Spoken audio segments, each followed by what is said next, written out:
Shalom Uvracha, aujourd'hui on va étudier un nouveau sujet, le sujet des berachot, c'est-à-dire des bénédictions. Pourquoi on doit faire les bénédictions sur le manger, sur les rechot, c'est-à-dire sur les odeurs, boré isbe besamim par exemple, sur les choses par exemple comme la menthe, pourquoi on fait les bénédictions boré isbe besamim, pourquoi sur le tapouar, c'est-à-dire sur les pommes, sur les gâteaux, on doit faire des bénédictions, etc. Sur toute chose qu'on a une ana'a, c'est-à-dire qu'on a un plaisir, on doit faire les bénédictions. Pourquoi cela? Est-ce que c'est obligé de les faire ou bien peut-être on n'est pas obligé de les faire et c'est seulement une khumra, c'est-à-dire c'est une piosité, c'est pas obligatoire. Alors on va répondre à cette question-là. Il faut savoir qu'il est écrit dans la Gemara de Brachot. Il y a dans la Gemara de Brachot deux raisons principales pour lesquelles on fait les berachot, c'est-à-dire on fait les bénédictions.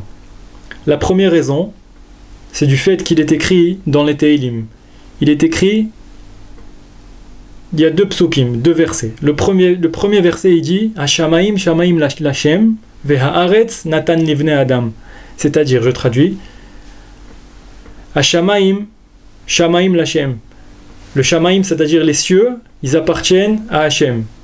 Vehaaretz, et la terre, natan livne adam. Hachem, il a donné à l'homme. C'est-à-dire, en deux mots, de ce pasouk-là, de ce verset, on apprend comme quoi les cieux appartiennent à Hachem et la terre, Hachem nous l'a donnée. Ça, c'est le premier verset. Maintenant, il y a un autre verset dans les Teilim qui dit L'Hachem haaretz umloa. C'est-à-dire, je traduis, L'Hachem haaretz umloa, c'est-à-dire la terre et tout ce qui est dedans appartient à Hachem. La Gemara, elle pose la question.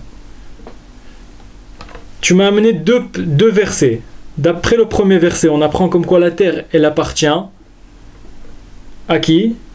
Elle appartient à l'homme. Le deuxième verset, il dit quoi? Il dit L'Hachem haaretz umloa. Ça appartient à Hachem, la terre et tout ce qui est dedans. Décide-toi. Est-ce que la terre appartient à l'homme ou elle appartient à Hachem? Elle dit la Gemara, c'est pas une question. La réponse, elle est très facile. La réponse est ainsi. Tout le temps, la terre, elle appartient à Hachem. Les pommes que tu as à la maison, les gâteaux que tu as, tout ça, ça appartient à Hachem. Pourquoi? Parce que si Hachem il voulait, il aurait pu te faire la sécheresse, tu aurais pas eu de gâteau, il y aurait pu avoir de la sécheresse, tu aurais rien eu. Tu n'aurais pas eu de pommes, tu n'aurais pas eu de poires, tu n'aurais rien eu. Donc tout appartient à Hachem. L'Hachem haaretz umloa. Mais par contre, Hachem, il a fait une condition. Il a dit comme quoi tout appartient à lui, mais il fait une condition. Si tu fais une bracha, alors là, Hachem il dit, je te le donne. Et c'est ça qui est écrit dans le prochain pasouk. Dans le prochain verset, il est écrit Hashamaim shamaim lashem vehaaretz natan livne adam. Donc il n'y a pas de contradiction entre le premier verset et le deuxième verset. Le premier verset, quand il dit comme quoi la terre appartient à l'homme et les cieux appartiennent à Hachem, c'est quand quelqu'un il a déjà fait la bénédiction. Donc Hachem lui dit, tu as déjà fait la bénédiction, ça t'appartient. Tu n'es pas un voleur, tu n'as pas volé. Mais le premier verset, il parle comme quoi quelqu'un, il parle dans que tout appartient, que la terre appartient à Hachem. Pourquoi? C'est du fait que tu n'as pas encore fait la bracha. Donc Hachem t'a pas encore donné l'autorisation de manger et il considère ça comme du vol. Tu as volé ça à Hachem. Ça, c'est la première raison pour laquelle on fait la bracha.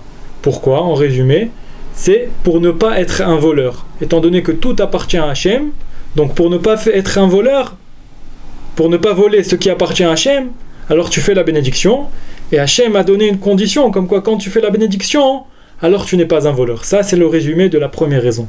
La deuxième raison, c'est, elle dit la Gemara, comme quoi, il est écrit dans la Torah,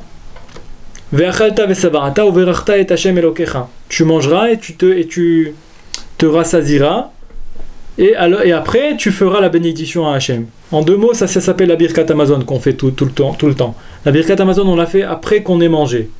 Alors la Gemara, elle dit, La deuxième raison pour laquelle on fait les premières bénédictions avant de manger une poire, une pomme, etc. Pourquoi? C'est du fait que si déjà tu vois que Hachem, il t'a ordonné de faire une bénédiction après que tu aies déjà mangé, tu t'es rassasié, tu as mangé bien comme il faut et tu es très content maintenant, et malgré ça Hachem il te demande de faire maintenant la bénédiction à lui.